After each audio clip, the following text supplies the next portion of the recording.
Hi there, my name is Chris Grant. I am Director of LawTech here at Barclays and looking after the LawTech ecosystem. I am delighted today that we are doing a bit of cross-industry collaboration, so working with our colleagues over in HealthTech to deliver what I'm hoping is going to be an absolutely amazing session. A little bit of housekeeping before we get started, so a very quick disclaimer.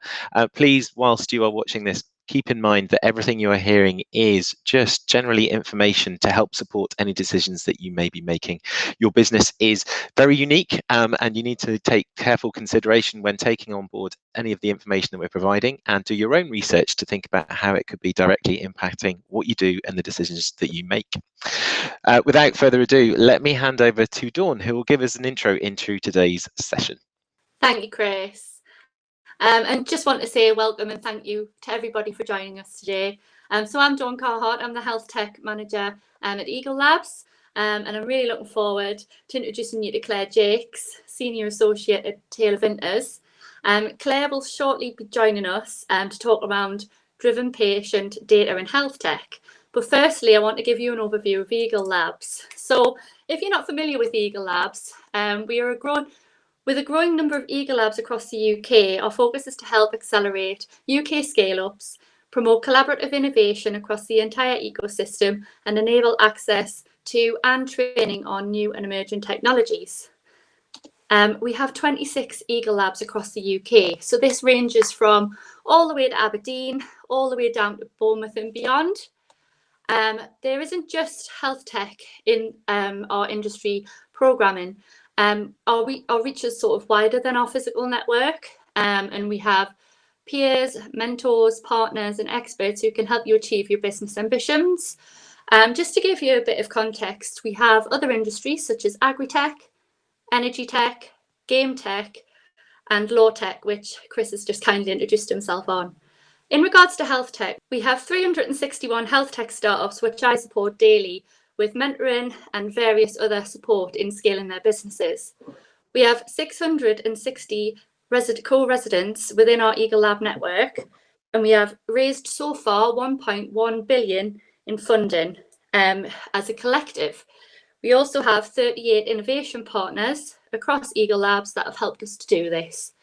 If you'd like to find out more about the health tech Eagle Labs proposition, then you can find us on our website at labs.uk.barclays/healthtech, or you can email us at healthtecheaglelabs@barclays.com, or you can follow us on Twitter as well at eaglelabs_labs_health, spelled HLTH.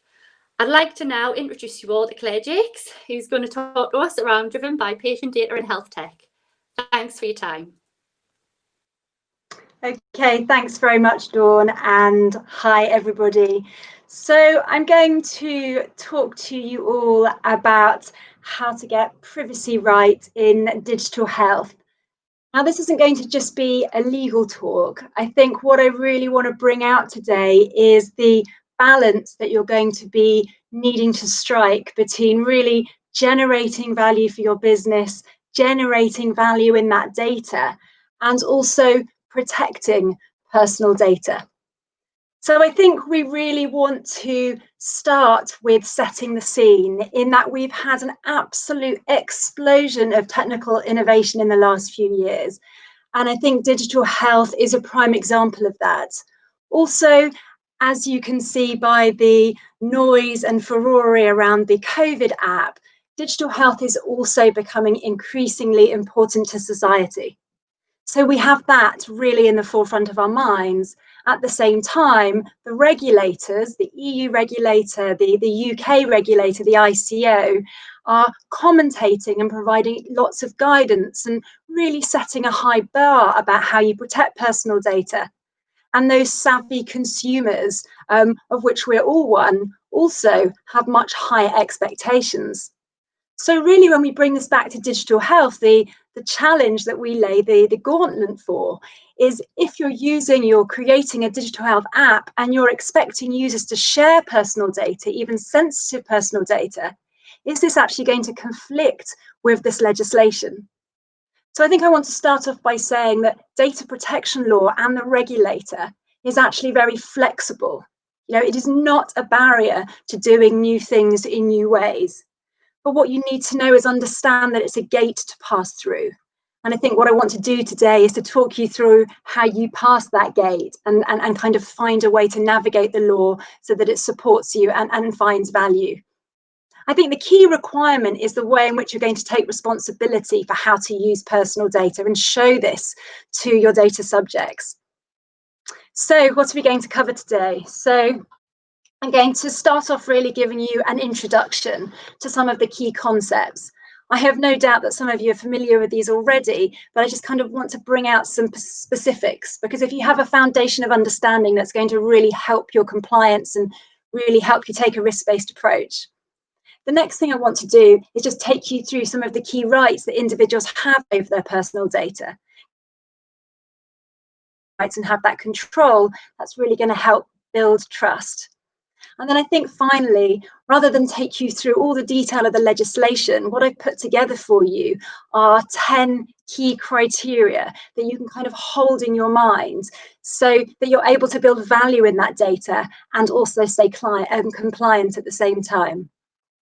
So let's start with some key concepts. I'm going to look at some definitions for you, and what I'm going to do is bring these to life for you through some examples. Because again, I think if you really understand what these mean, it's going to really help you understand your risk and your obligations. So let's start with the legislation then. I have no doubt that you've all heard of GDPR.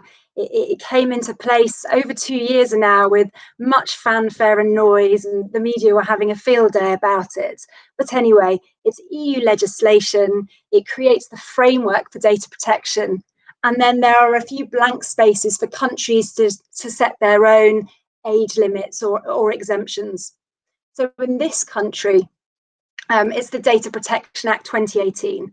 And I think what's key is it confirms that GDPR is going to apply in the UK, even post-Brexit. And I'll touch further on Brexit in a bit. The other piece of legislation that's just worth being aware of, and I'll just give you its shorter name, the PEC regs, is a piece of legislation you need to consider alongside GDPR, particularly when it comes to sending out marketing emails to people. As I'm sure you're aware, unsolicited marketing is like a definite no-no, and especially when you're dealing with consumers, really you need to be getting their consent. But it's also covering every other manner of marketing, like by text message and telephone, and it sets the rules on cookies. But I think for the purposes of today, we're going to look at GDPR.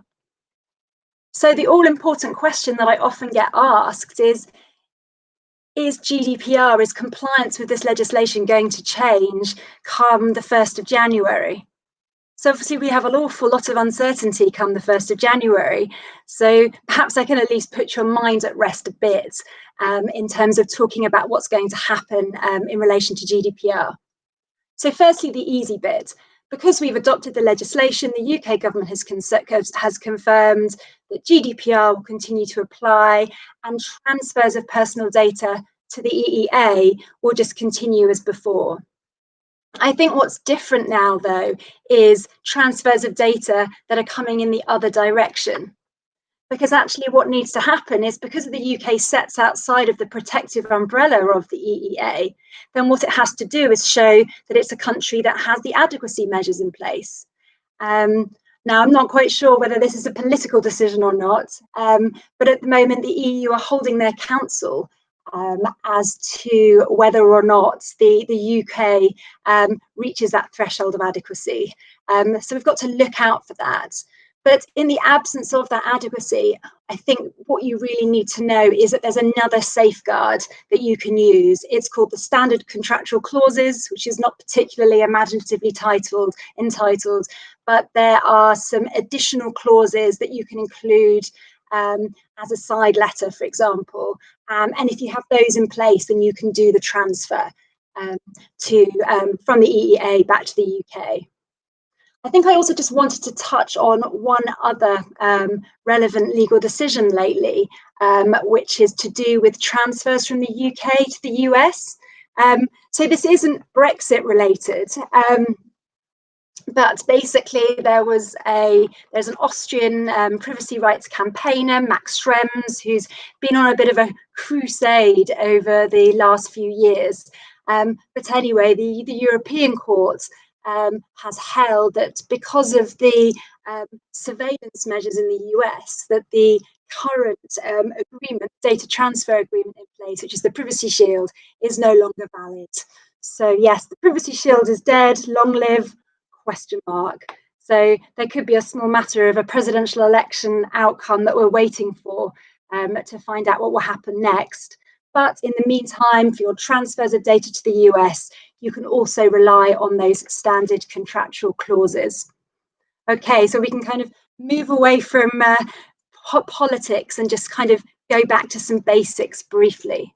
So I just want to clarify what we mean when we're talking about personal data, because some of it's obvious: name, home address, identification number,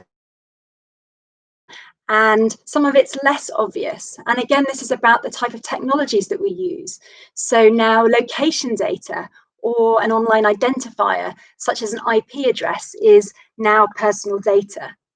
I think both the facts and context are important when you're trying to decide if something is personal data or not. And to bring this alive for you, I thought we could go through a few examples. Now, if I was doing this presentation in person with you, this would be the time for audience participation. So you can breathe a sigh of relief that that isn't going to happen. But let's just go through this list. And the one thing to keep in mind, if you want to try and work it out for yourself before the answers come through, is to apply what I'm calling the single living individual test, because that's one measure of whether something constitutes personal data or not. So if we work our way through it, population health trends, hopefully that's pretty clear. It doesn't identify an individual. Eagle Labs with no other information. I know you're all shouting out, this is totally obvious, but absolutely you can't identify. The next one then, John Smith of 1 Acacia Avenue. I really put the answer too quickly there. You can see you've got someone's name and their address so that they are identifiable, but sadly they're deceased. If somebody has died, then that doesn't count as personal data. And again, I think from a health tech perspective and the data you saw, that you store, that's relevant. The next one then, patient name, date of birth and health information. I think you know the answer to this. Yes, absolutely, that's single living individual. And when you see those words health information, it should be really flagging to you that that could be sensitive information as well. Let's just finish off the last two. Claire, Jacques, Taylor Vinters. Well, yes, that is also personal data, even though it's mentioning my name in relation to where I work, it's still identifying me. And the last one, John Smith. And I think here it's when we come back to that, the context around it, because I think there's probably thousands and thousands of John Smiths out there. So there would have to be something else about John Smith that was a distinguishing feature. I didn't know, John Smith with the birthmark above his left eyebrow. And then in that case, it would be personal data. I think the next thing we want to turn to then is what constitutes sensitive personal data, or what they call under GDPR special category personal data. Now, I think from a health tech perspective, this is really relevant because, as you can see from the definition, health data is included. Also, you'll see that there are some new categories that weren't there before in the previous legislation, which is genetic data and biometric data. So, for example, sometimes people use fingerprint scanning for entering buildings or entering rooms, and so that is now being included. But special category of data is particularly of concern because of the level of risk there might be to that individual's rights or reputation or freedom should that be disclosed to the wrong person. And I'll come back to this in more detail further along in the presentation. So the next one then is data controller. This is really important because if you want to know what you're supposed to do, what your responsibilities are, from the very beginning when you're sort of setting up that business, you need to decide, am I a controller of the data or do I have some other role? So if you're a controller, you're basically taking the lead role in data protection compliance. So what does that mean? Can we drill it down a bit more? Basically, you're the decision maker. You're deciding what data that you want to collect. You're deciding what you want the outcome of handling that data. If your data subjects are your employees, then you're the data controller. I think a few things to be aware of then if you become a controller, or you are a controller. The first one is you're the one who has the duty to report to the ICO. You're the one who's giving instructions to the processor, and I'll come back to that in a bit. And then also, if you've got people wanting to exercise their rights in relation to their data, it's to you, the controller, that they're going to be coming to. It is also possible to be a joint controller as well. So what else is there in the legislation? Well, I think the real sea change under GDPR that wasn't there before is that processors now actually have obligations under the legislation. The article, I think the language is very vague and unhelpful. It just talks about anybody processing personal data on behalf of the controller. But again, if we kind of bring this to life a bit more, you're more likely to be a processor, actually, if you're following instructions from someone about how to handle the data. So say, for example, you're a provider of services, you enter into a contract with a large customer, let's just say that's the NHS, they're the controller, they're passing you the patient data and you are the processor. So in that circumstance, it's really clear. The only reporting duty that you have if you're a data processor is to let the data controller know if there's a breach or there's any other issue with the data. I think one final thing I want to say with my contract hat on, because I do a lot of contract negotiation and reviews, is to really look out for the contracts that the parties put in place between data controllers and data processors. You really want to be clear about who has responsibility for what. You'll often see some standard clauses or a separate data processing agreement, and it's going to be the data controller's responsibility. So really, I think the key message from this to say, make sure you're clear on who you are and that your contract doesn't go beyond what you're actually doing in relation to the data. Okay, now I think that's enough definitions, don't you think? I'm going to just talk you through briefly now the key rights that a data subject has. And these are much broader than they were under the earlier legislation. And I think many businesses were really concerned that kind of come May 2018, there was going to be this huge flurry of people exercising their rights. And we can say that that might be partly true, and perhaps it hasn't been quite as bad as expected. If I just take you through some key ones that I think are going to be particularly relevant for you. The first one I would say is the access, the right to request access to your data. That's the most common. There's a real risk, or there was a real concern that could be abused, that somebody might go on a phishing exercise. But I think what you want to know is actually you've got quite a limited ability to refuse requests. And you can't rely on any public health or research exceptions. I think what you need to keep in mind is that you've also got a time frame to reply. So you've got 30 days, sorry, not 30 minutes, could you imagine? So 30 days to reply, or you may be able to get an extension if their inquiry is extensive. And the ICO will police it. So if you just refuse to respond, then they can write to the ICO and the ICO will require you to. The other two I want to pick up on is the right or request to erase the personal data. It made headlines before GDPR came into force as the right to be forgotten. But basically you need to put your case for it. You want to say that the data is inaccurate or that there isn't any lawful basis. And it isn't automatic. I think the key thing to take note of here is there's exceptions. So if it's scientific research or public health, then they won't have that right to ask that to be deleted. The other thing I wanted to mention here is about the right to withdraw consent. So we're going to talk about consent in a moment, but an individual has the right to withdraw consent. So now I've changed my mind, I don't want you to hold my data anymore.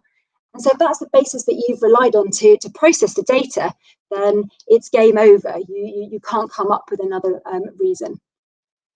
Okay, so what I'm going to do now is I'm going to take you through 10 key criteria which you can kind of keep in your mind to kind of ready you to ensure that you're both compliant with GDPR and also you're kind of really maximizing your value in that data.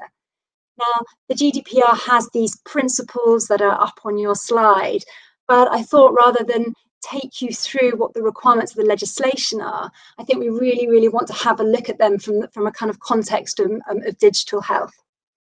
So let's start with the criterion of lawfulness.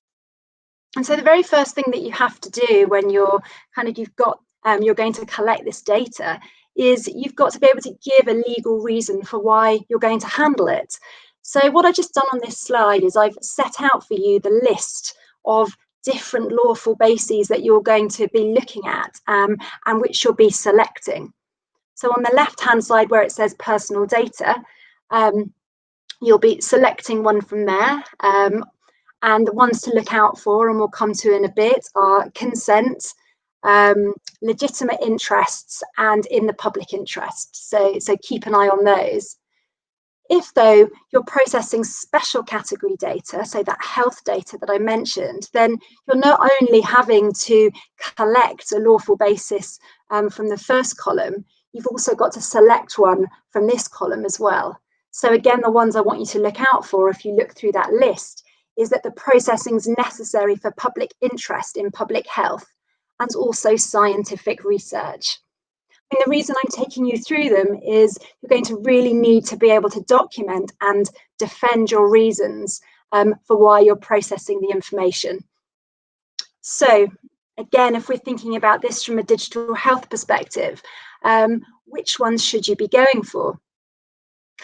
Now, I think it's sort of really commonly seen that what feels like the easiest, the clearest basis to go for is consent.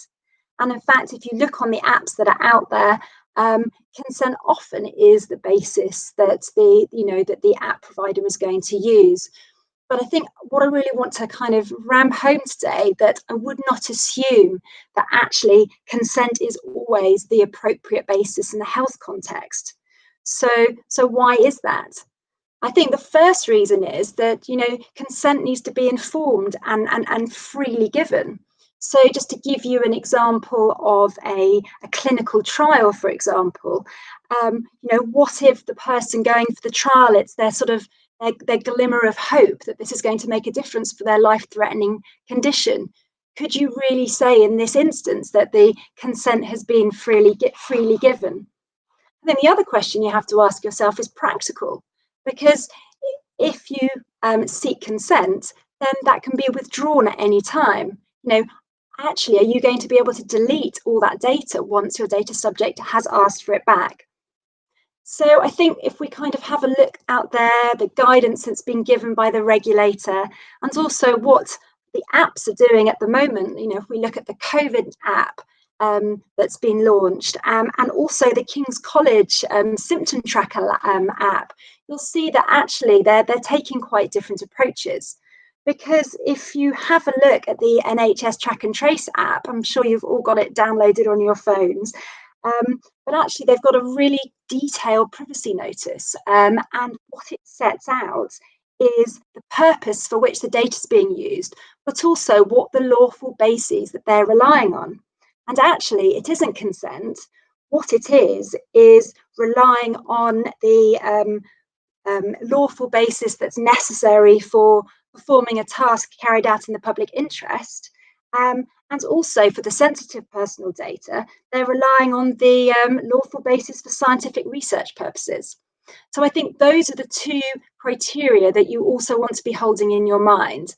I think the message that I really want to give here is that there's no one size fits all. I think what you need to be able to do is come up with the right basis for the data that you're processing and be able to defend it. Because again, when you're processing sensitive personal data, you need to be able to document it in an appropriate policy document. Okay, so let's move on now. We've kind of looked at lawfulness and why consent should not be the only option. I'm going to talk a bit now about sensitivity, the sensitivity of the data.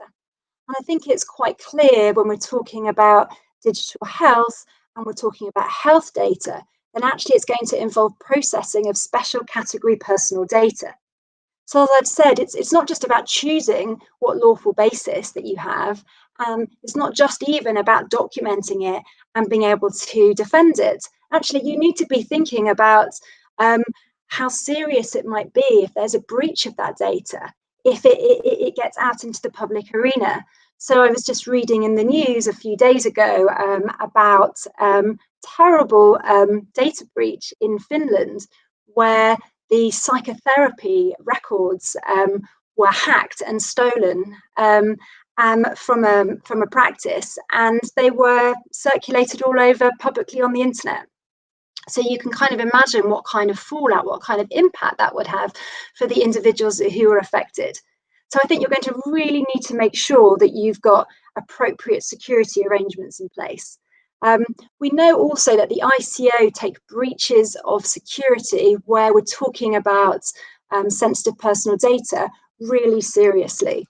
So the first case where there was a fine under GDPR was actually to do with a pharmacy leaving crates of information unlocked in their courtyard. And yes, it included medical information and prescriptions. And when the ICO gave their ruling, they basically said that the sensitivity of the data was an aggravating factor. So I think we can't talk about sensitivity without also thinking about trust. You know, how are you going to get users of your app, for example, to trust you with their personal data? And I certainly think security and being able to demonstrate that you have those standards is going to go a long way with that. Okay, moving on then to transparency. I mean, you're really going to need to be clear and open about the purposes that you're using, the purposes for processing the data, and who you're going to share that data with. And the way in which you do that, of course, is a privacy policy that will go up on a website or an app. And I don't know about you, but, you know, I look on websites all the time, and I often don't bother to click on the short link at the bottom of the website for a privacy notice. But when I downloaded the COVID-19 app, and also I've got the King's College symptom tracker on my phone as well, I definitely did read those notices, because the more sensitive the data that I'm inputting, actually, the more it matters to me who's using it and where it goes. So I certainly think that this trades in a lot with the law that relates to consumers, which is whenever you're giving information, then you need to make sure that that information is communicated in a way that's transparent and intelligible and easily accessible. So no nasty legal jargon. I think the other thing about this principle of transparency is it applies throughout. So you want to make sure that your terms and conditions are also very kind of clear and accessible, maybe even done in the form of FAQs. And also the way you're responding to data subjects if there's a subject access request. And remember, you've got to be particularly clear, thoughtful, and use appropriate language when you're dealing with children or vulnerable people. Okay, so we're on to criterion 4. So soon it'll be 4 down, 6 to go. But again, this is important, because you need to make sure that you minimize the amount of data that you hold, that you have it for a clear purpose. You don't just change that purpose and not in all instances let people know. You know, why is it a good idea to limit the data? Well, if you've got lots and lots of data, then, you know, how do you know what's valuable? I think also if you're getting a request, a subject access request, and you've got lots and lots, thousands of emails that are irrelevant, you know, how are you going to wade through that and manage to pull out the relevant information? In fact, it can get really expensive if you don't make sure that your data is really minimized. I think finally what you want to do always is to kind of take the time not just to think it through your rationale for what purpose or the kind of length of time that you're going to hold the data for, you really need to document it. And you need to ask yourself the question, am I actually convinced by this? One of the requirements that you might need to consider is to put together a data privacy impact assessment. You don't always need to do this, but it is compulsory for organisations that are going to use a new technology that's likely to cause high risk to the rights and freedoms of individuals.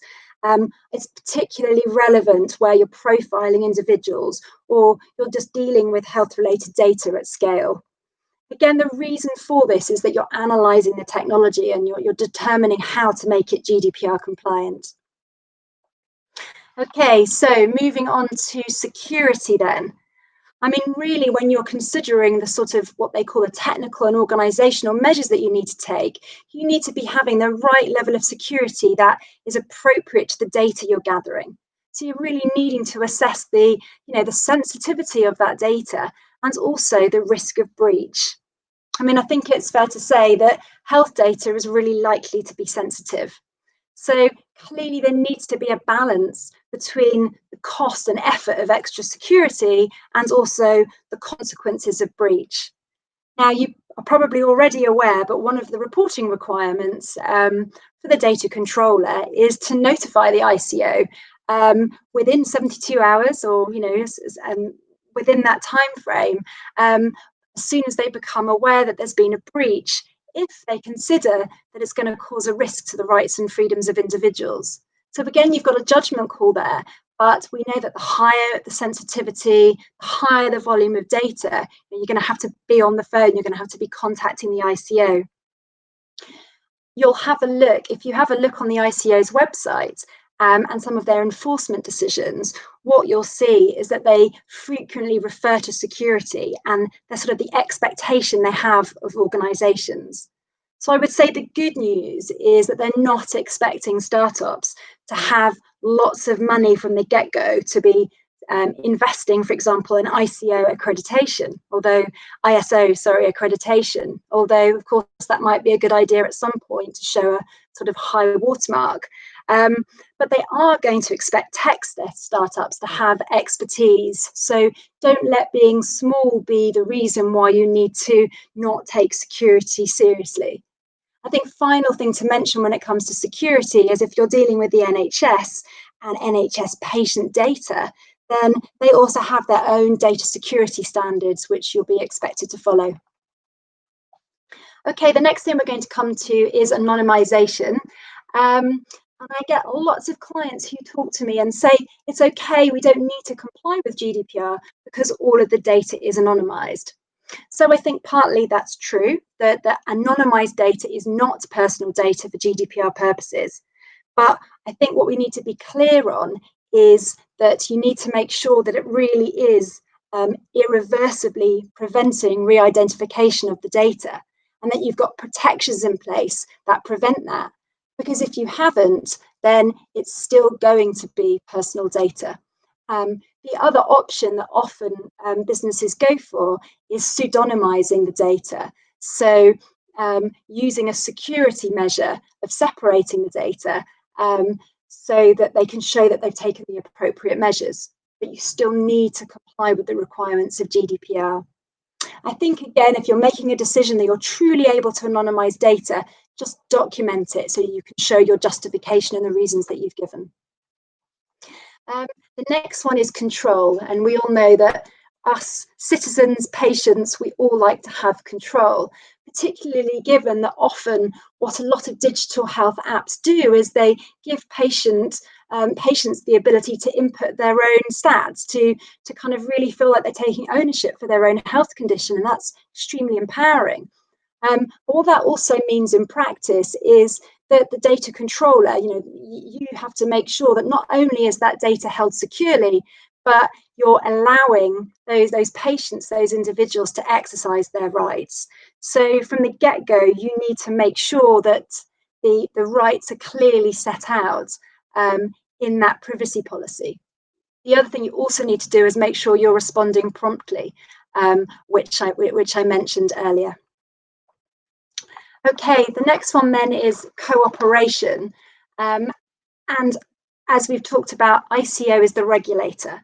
So they're the one with both the carrot and the stick, providing the guidance, but also handing out the fines, sending the letters if businesses aren't complying with GDPR.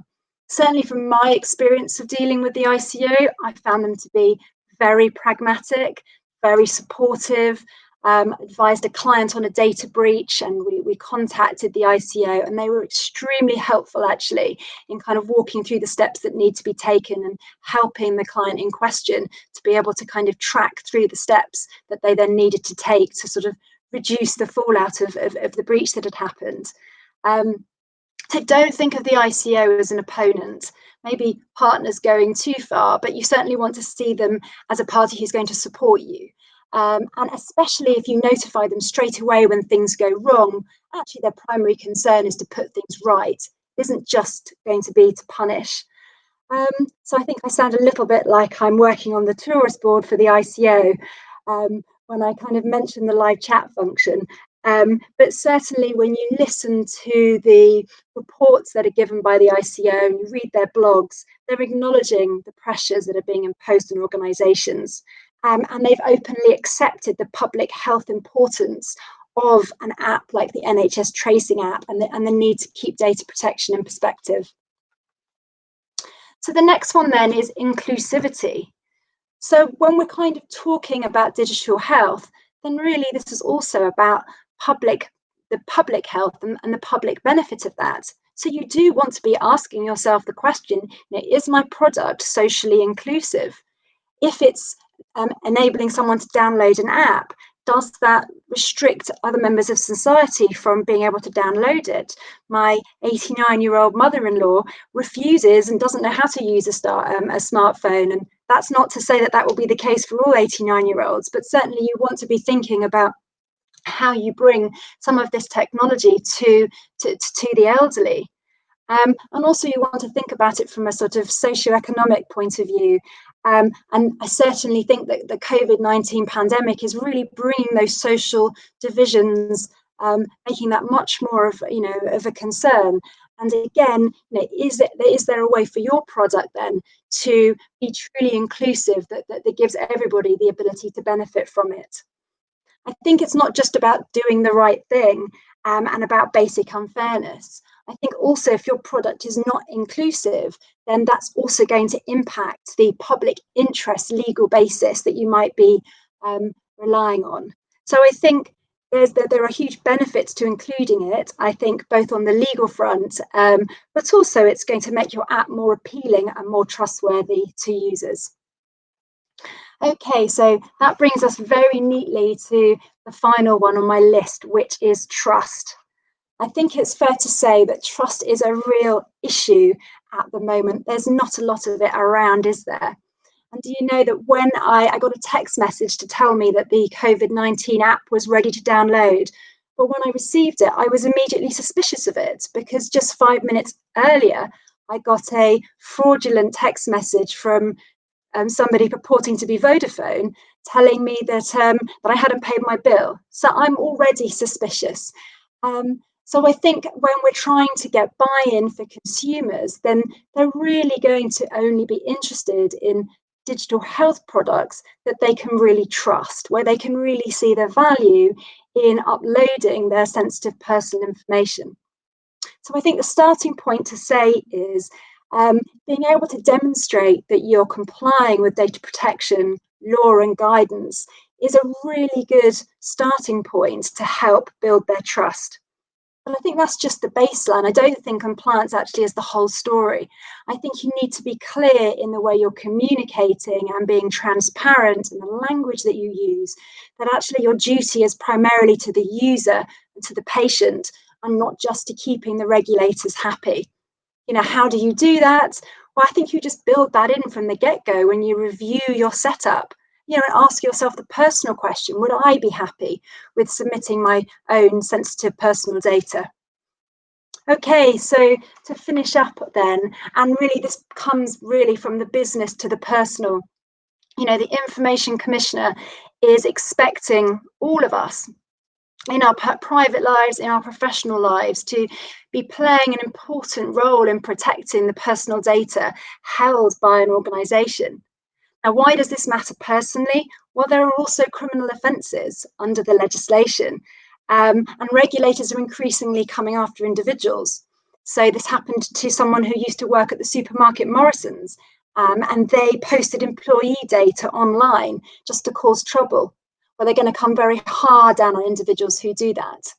I think also, though, when you're thinking about the setup of your organisation, have your staff been trained? Do they know that if they're posting some personal data on social media, or if they're marketing on social media, that they might fall foul of the regulations? So I think it's really, really good to make sure you've got internal training so that people understand what their responsibilities are. And I think importantly, to know who the expert they need to go to within the organisation or externally, so they can ask for help when they need it. Okay, so that's it from me. I hope you found some useful takeaways. If you've got any questions from me, then my contact details are just on that slide, or feel free to message me on LinkedIn. Claire, thank you so much. Absolutely packed with some really useful information in there. I found it absolutely fascinating. Often you think of GDPR and it just feels like a minefield, and what you've just taken us through there is just some really useful bits of, it's knowledge, and like you said at the beginning, how do you have law support you in what you want to do, and some amazing pieces in there. So look, thank you very much for doing that. I do have a couple of questions, just that from my perspective I think might be quite useful to throw in. You talked about pseudonymized data, and you also talked about anonymized data. What does the pseudonymized data bit mean?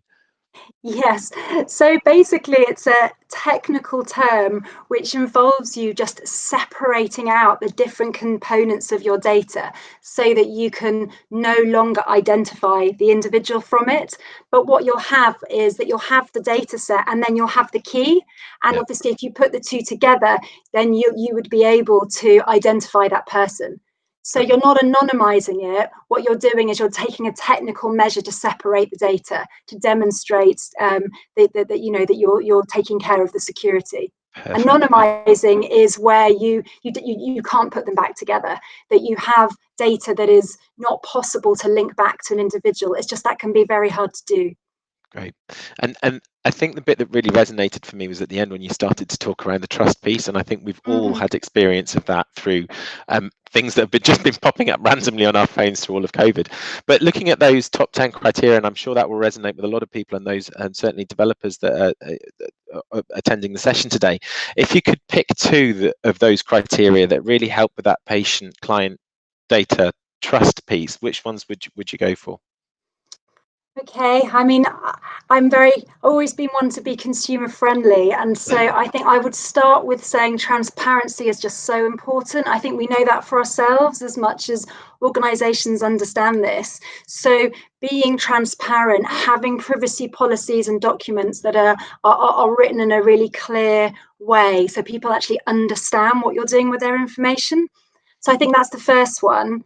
And I think the second one is technical. I think it is security. I think if you're going to be handling sensitive information, possibly be sharing it with third parties, it's really important that you've got the measures in place so that it's safe, so that it isn't posted online. I think those are the kind of top two that I would start with. Super useful. Look, thank you. And I've been trying to scratch my head as to why Acacia Avenue is so familiar. I've got a feeling it's where Banana Man lived, but never mind. Let's not go back into my strange childhood. Look, thank you very much for that and answering my couple of questions. And like you say, if anybody has got further questions, then please do get in touch. I know that Dawn has put out some contact details at the beginning, and I think we'll put a slide up with some of those as well to help. Dawn, anything else that you'd like to add before we close out? Yeah, that was really great, Claire. Thank you so much for educating the health tech community.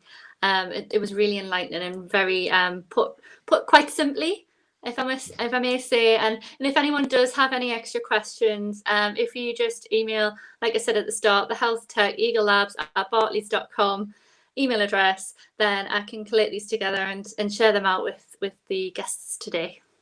Thank you. Perfect.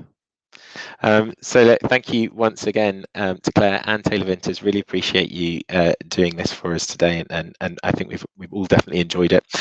We will be holding more. So this is one, I think, the second of a series. So please do, if you've not already signed up, sign up to the next one, which is happening on the 11th of November. We'll send out details around that as well. And then just to close out, again, I'll just go back to where I started, just to remember that everything that we've discussed today is an overview of options for you to think about with your own independent research and business decisions. So it's not intended as recommendations or advice.